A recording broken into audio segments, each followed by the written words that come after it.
scaling weapons with seppuku is no longer that viable, because as we all know, in patch 107 it was nerfed.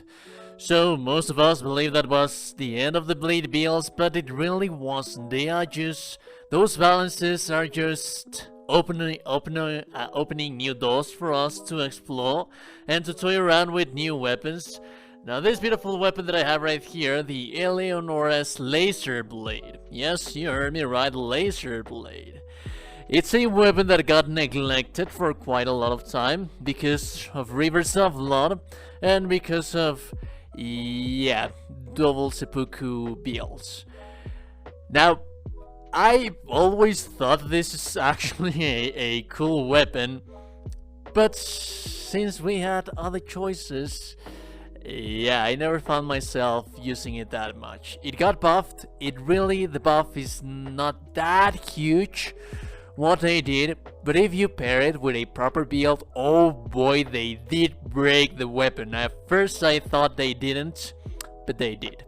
Yeah boy, they did. So the only thing that they did to the weapon is that usually this wind up attack animation that you see, that's where the attack would start. It would take way too much for the hits to start countering, and well, now since you start the weapon, you can start having hits. It really didn't connect that much in here, but basically you have more hits. Yeah, you have more hits on the weapon. That's what they did. That's really not that much if you think about it. The attack damage was not increased. There was not increase in build up. Fortunately enough, there was no decrease in build up again. Just before we continue with the build, let me tell you that what was nerfed was status build up while power stancing weapons. So one-handing weapons remains unchanged. So most of the cases, most of the times when you fight against someone, you will be able to trigger bleed build, as you were able to see, by just one single trigger of this thing. If you manage to, as you can see, I have the Lord of Blood's exaltation buff on me, and I was just doing a single button press for this one. So yeah, there is that. The bleed build up, it's going to be nice. You are going to be able to proc bleed on enemies with this build, but that is not going to be the main focus of this build. The main focus is going to be building and stacking as much stuff as possible with this thing. It does have a little hyper armor, as you can see in the footage that I have on screen. Sometimes I do get interrupted, sometimes I don't. It really does not have that much hyper armor as some of the heaviest weapons in the game, but it will get you through most of the basic enemies. Also, it doesn't bounces back on shields, so it will pierce through them. It also has flame weapon damage that builds up through time. So basically what that means is that as soon as you touch an enemy, there's going to be a fire bleed build up that is going to be building itself up even when you are not hitting the enemy. So if an enemy is behind a shield, it will pierce through it at some extent, at some point.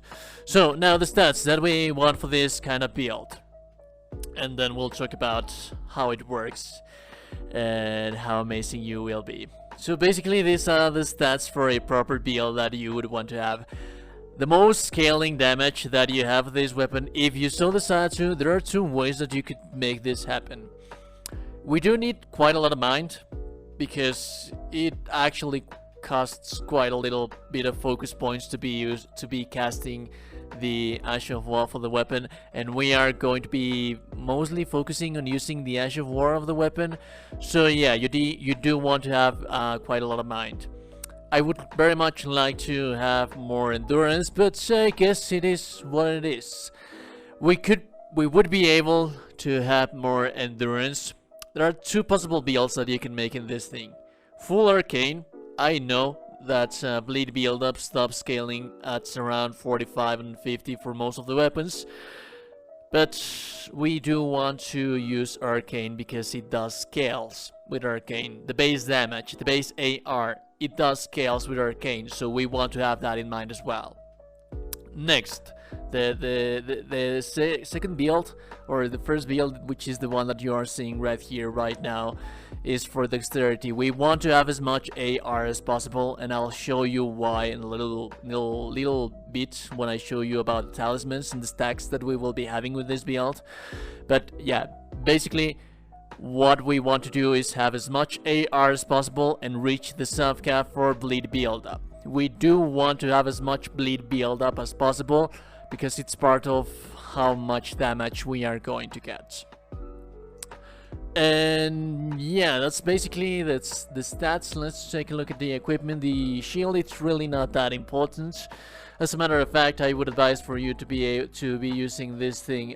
Two-handing weapons was buffed recently, so it also, the attack animation that you have, it's just like a regular one-handed weapon.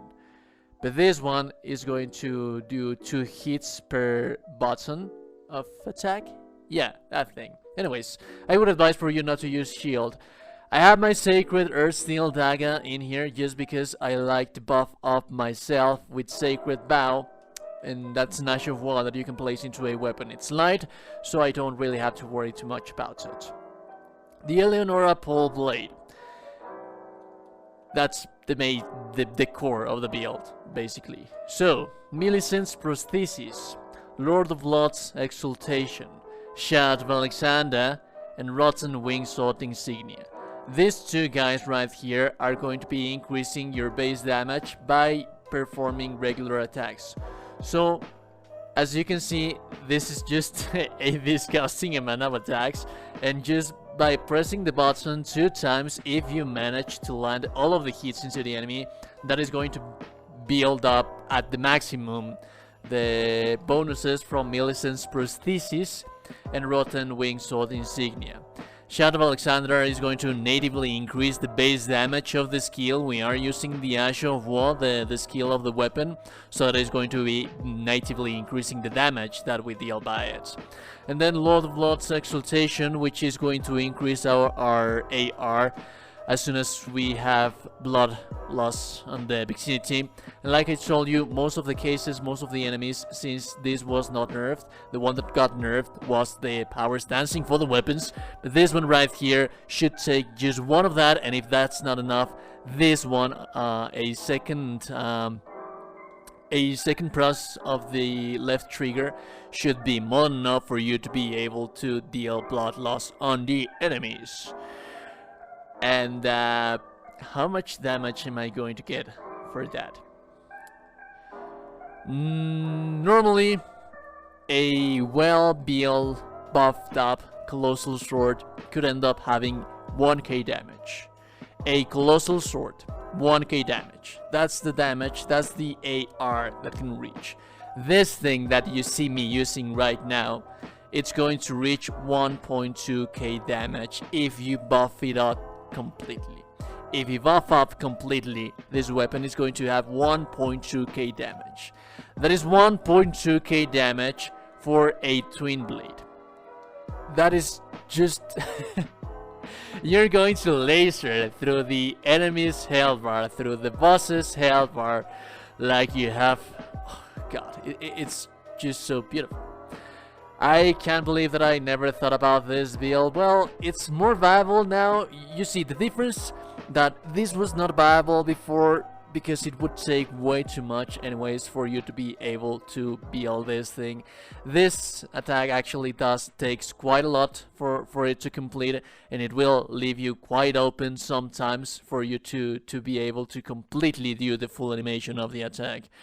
But if you actually do manage to complete your animations, to time well your attacks, this thing is just going to melt away the health bar of the enemies. So that is basically what I advise you to do.